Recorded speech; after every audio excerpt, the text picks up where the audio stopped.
Test 3. This is the IELTS listening test. You will hear a number of different recordings and you will have to answer questions on what you hear. There will be time for you to read the instructions and questions and you will have a chance to check your work. All the recordings will be played once only. The test is in 4 parts. At the end of the test, you will be given 10 minutes to transfer your answers to an answer sheet. Now turn to Part 1.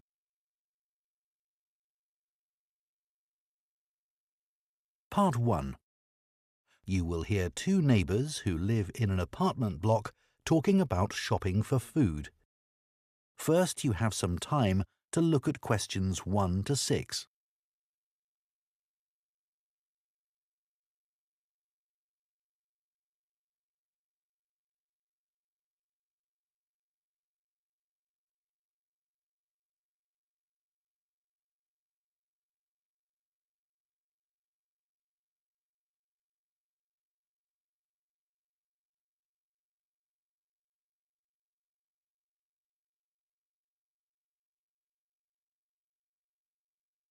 Now listen carefully and answer questions 1 to 6. Hi, Shannon. How are you settling into your new flat? Really well, thanks. You look like you're going shopping. Yes, I am. My cousins are coming to stay for a couple of days and I have to cook for them. Well, there are plenty of places to buy food in Kite Place. It's the area by the harbour. Oh, OK. I'll find that on the map. Thanks. What sort of food do you need to get? Well, neither of them eats meat, but they both like fish. Well, there's a really good fish market there. Oh, great. Where is it exactly? It's at the far end of Kite Place. So you have to go over the bridge and then it's on the right. OK. Is it open all day? It doesn't close until 4, but I'd recommend going earlier than that. It does run out of some things. Oh, I don't want that to happen. As long as you get there by 3:30, you should be fine. It's only 11 now, so plenty of time. Right. Do you need to buy vegetables too? I do, and I want to avoid all the plastic packaging in the supermarket. Well, there's a really nice organic shop there. Now, what's it called? It's the name of a flower. I know, it's Rose. Oh, that's a nice name. Yeah, it sells vegetables and quite a lot of other stuff. And where's that? Well, as you reach the market, you'll see a big grey building on your left. I think it used to be a warehouse. Anyway, now it's a restaurant upstairs, but the ground floor has 2 shops either side of the entrance, and it's the one on the left. That's easy enough. You can't miss it. There's also a big sign on the pavement, so you can look for that. Fine. I guess if I need anything else, I'll have to go to the supermarket. Yeah, you should be able to get everything you need. But there's a minibus that goes to the supermarket if you need it. It's purple, and the number is 289. Thanks. That's great. Before you hear the rest of the conversation, you have some time to look at questions 7 to 10.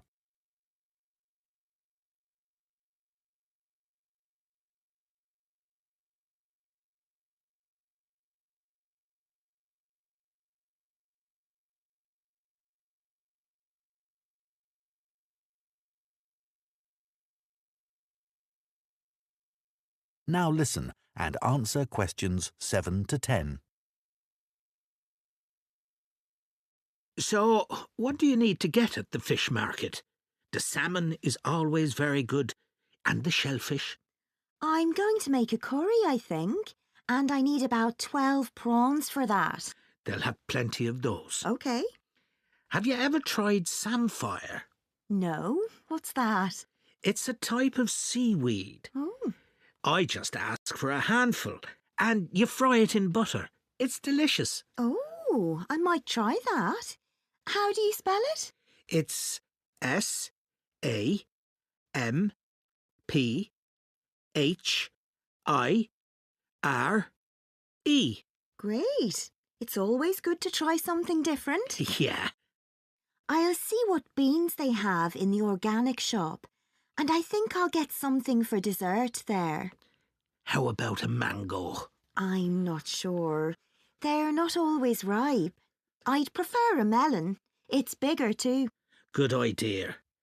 The owner also sells a lot of spices there that you can put in a curry, and things like coconut. Oh, that's very helpful. I'll have a look. No problem. I know bread doesn't really go with curry, but I always like to have some in case. As I said, all the bread is homemade, and there's lots of variety. I like the brown bread myself. Sounds good. They sell other things there too. Like cakes? I love chocolate cake. Well, not that. But they have a whole range of tarts, and the best are the strawberry ones. Perfect. Hopefully I won't even have to go to the supermarket. That is the end of Part 1. You now have 1 minute to check your answers to Part 1.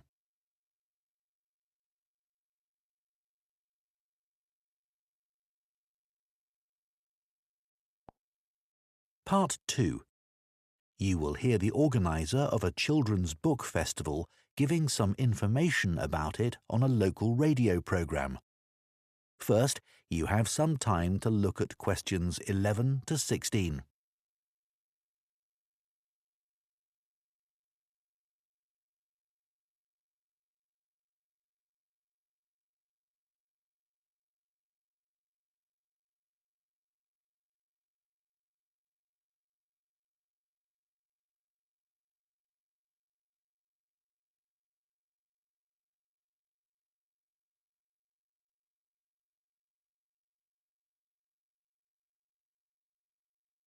Now listen carefully and answer questions 11 to 16.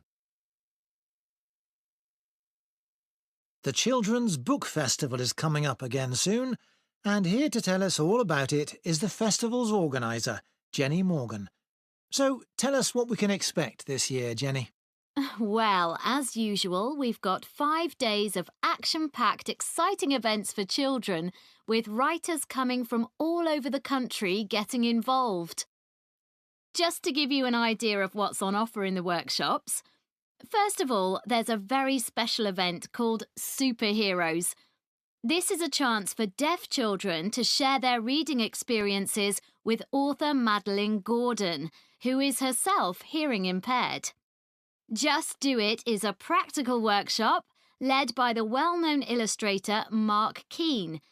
He'll take participants on a magical journey to faraway lands with an opportunity for aspiring actors to do some role play. Count on Me is an inspiring and entertaining look at the issues of friendship for 13 to 14-year-olds. It looks at some of the friendships described in popular books and asks participants to compare these with their own experiences. Speak Up is part of a series of workshops on the subject of mental health.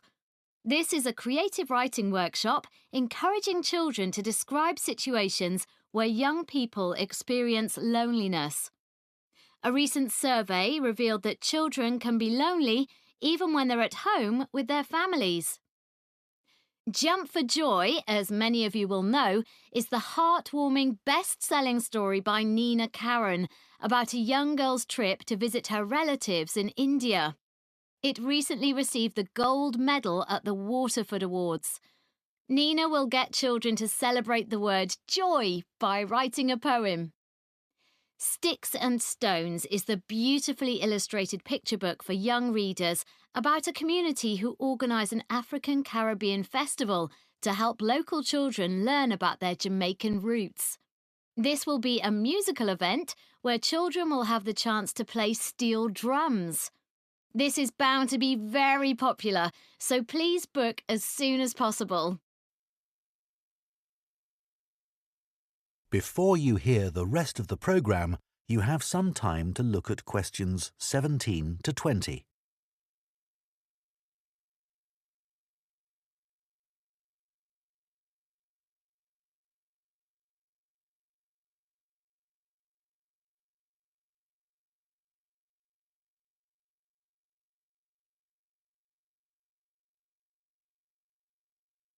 Now listen and answer questions 17 to 20. Thanks, Jenny. That all sounds really interesting. I'm just wondering if you have a favourite book you could recommend for our readers? It's hard to choose, but Alive and Kicking is definitely worth mentioning. You won't have heard of the writer as it's her first book, which is really impressive. It's basically the teenage diary of a boy from Somalia who comes to live in the UK. It deals with the serious issue of immigration and all the challenges the boy has to face at school and with the language barrier, etc. Usually, books like this are quite sad, but this one actually made me cry with laughter. On each page, there are simple but hilarious black and white stick drawings of the boy with his friends and teachers. At the end of each diary entry, there are new English words the boy learns each day, which may help develop some children's vocabulary. I think my kids would enjoy that. What about any advice for parents on how to encourage their children to read more? Well, this is something I get asked about a lot. There are so many distractions for kids these days that it can be hard to find time for reading. One thing I'd say is to make time to sit down with your child and share books with them. A lot of parents give up reading aloud to their children as soon as they learn to read independently, but this is a mistake. It's good to read more advanced books to them, as it helps to develop their vocabulary. If you don't have time for this, then let them listen to audiobooks. Often they'll want to read books they've listened to for themselves. I think it's a good idea to make a mental note of the type of books your child is reading. Often they just read the same genre all the time, which can get a bit boring. You can introduce new authors and genres to them. Librarians should be able to help you with this. Well, Jenny, I think that's really useful. That is the end of part 2. You now have 30 seconds to check your answers to part 2.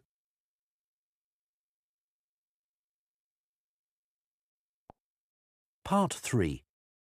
You will hear a trainee science teacher called Claire talking about her practical teaching work to another trainee called Jake. First, you have some time to look at questions 21 to 25.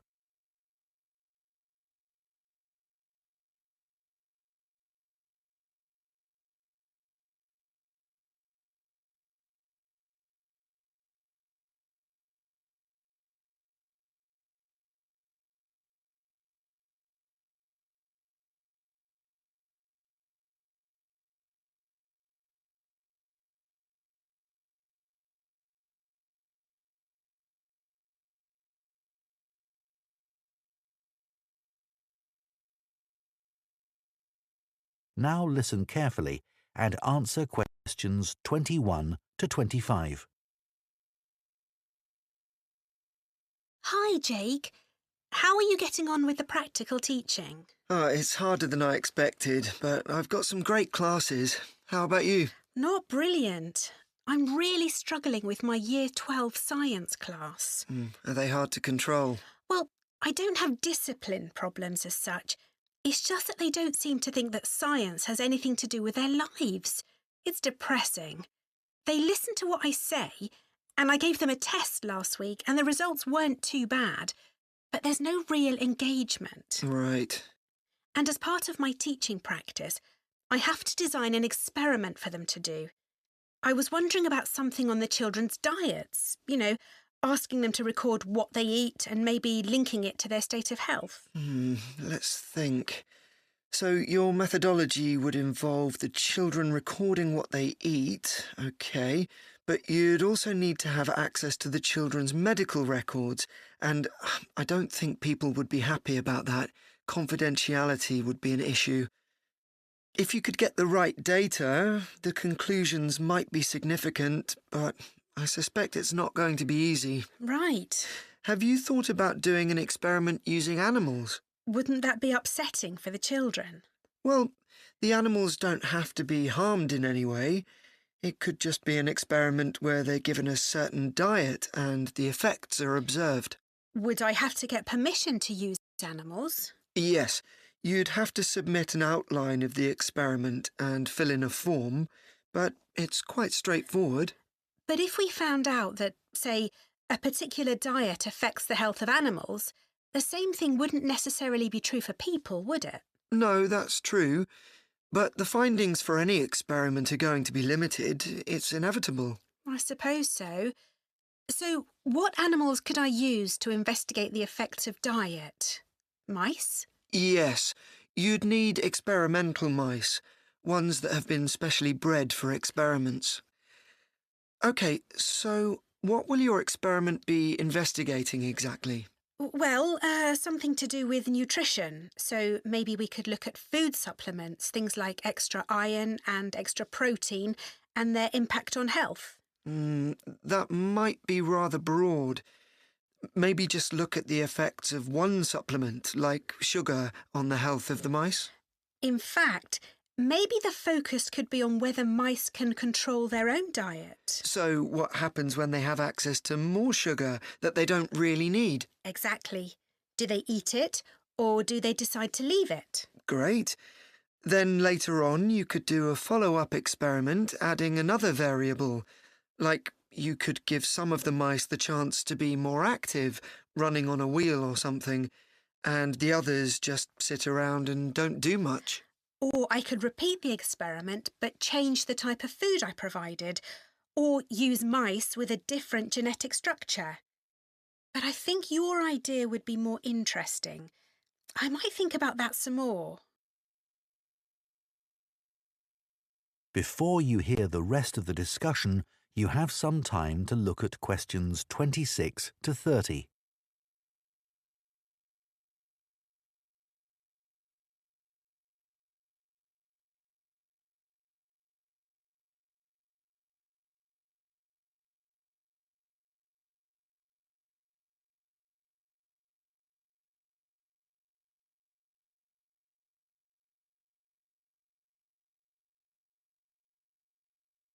Now listen and answer questions 26 to 30. So, can I talk through a possible procedure for the experiment where mice are given a sugar supplement? Sure. I did a similar experiment in college, actually. Great. So, how many mice would I need? I'd say about 12, and all young ones, not a mixture of old and young. OK. And I'd need 2 groups of equal sizes, so 6 in each group. And how would I tell them apart? I suppose I could put some sort of tag on one group or just mark them in some way. You could use food colouring. That wouldn't hurt them. Perfect.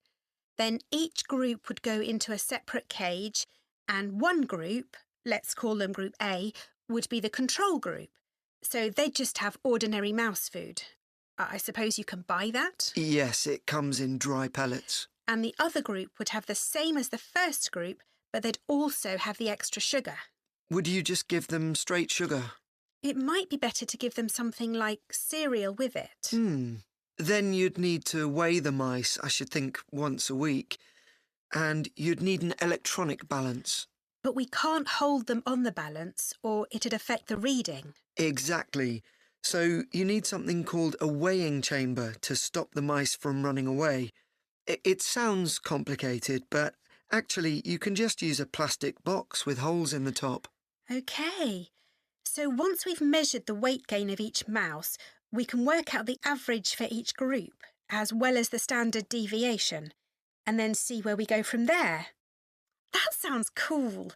I think the students will enjoy it. Yes. One thing you must remember... That is the end of Part 3. You now have 30 seconds to check your answers to Part 3. Part 4.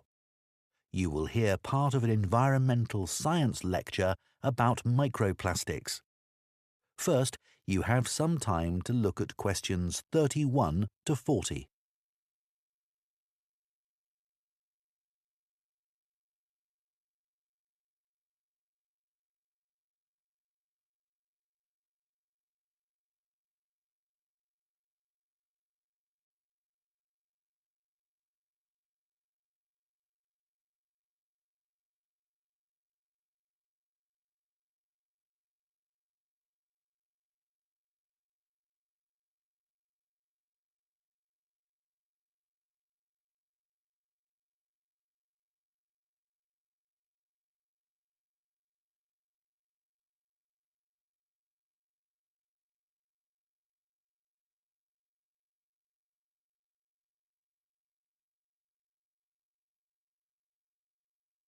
Now listen carefully and answer questions 31 to 40.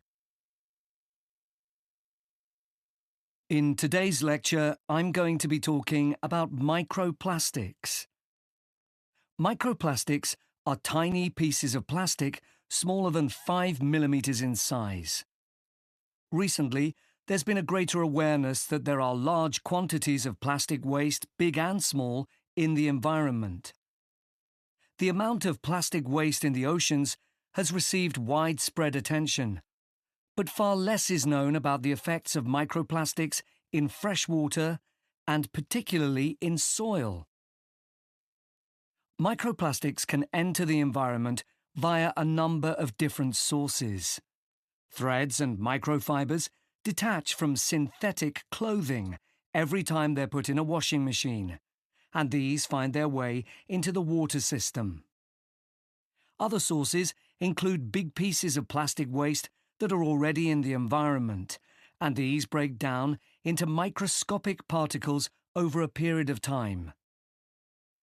On a larger scale, factory waste is another route, as are tyres, which wear down as cars, lorries and so on travel along road surfaces. We already understand some of the impacts of microplastics from studies involving fish and other animals. There is evidence that microplastics harm small creatures in a variety of ways, such as by damaging their mouths or by impairing their ability to feed, for example when microplastics get lodged in their digestive system. Surprisingly, perhaps, it is likely that humans consume microplastics, as these have been detected in a wide range of food and drink products, including bottled water, as well as in water that comes direct from the tap. What's more, salt and many kinds of seafood have also been found to contain microplastics. However, it's important to underline that there is not yet conclusive proof that microplastics cause significant harm to people. In many countries, including here in the UK, there is legislation which prevents manufacturers from adding plastic microbeads to shower gels, facial cleansers, and toothpaste. It is very difficult to accurately estimate the total amount of microplastic particles in the soil, as they can be hard to detect. But we do know they are carried in the air and deposited in the soil by rain. What's more, many of the fertilizers used by both farmers and gardeners contain microplastics.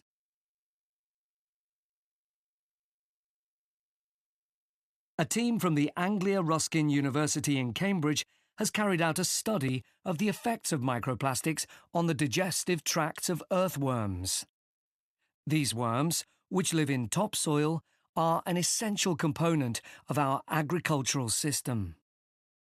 By feeding on soil, they mix nutrients into it, thereby making it more fertile. The researchers set out to discover whether the introduction of microplastics into the soil and the subsequent ingestion of these by earthworms would impact soil quality and ultimately inhibit plant growth. The short answer was yes, it did. After placing 3 different types of microplastic particles into the soil, they planted perennial ryegrass. The particles of microplastic which included biodegradable PLA and conventional high-density polyethylene, or HDPE, were then ingested by the earthworms in the soil. The result was that the worms lost weight rapidly. What's more, a lower percentage than normal of the ryegrass seeds germinated, and the researchers concluded that this was a direct result of the earthworms being unable to fulfill their normal role in making soil more fertile. The team also discovered that there was an increase in the amount of acid found in the soil, and this was attributed mainly to the microplastic particles from conventional HDPE plastic. The conclusions of the study make for very interesting reading. I've included the reference in the notes to give you at the end of this session. To summarise, the authors proposed the idea that we need to regard soil as we would regard any other process in nature. This means we should accept the implications of soil being dependent on decaying and dead matter constantly being passed through the bodies of earthworms. That is, when soil becomes impoverished by the presence of microplastics, not only ecosystems, but also the whole of society are negatively impacted. That is the end of Part 4. You now have 1 minute to check your answers to Part 4.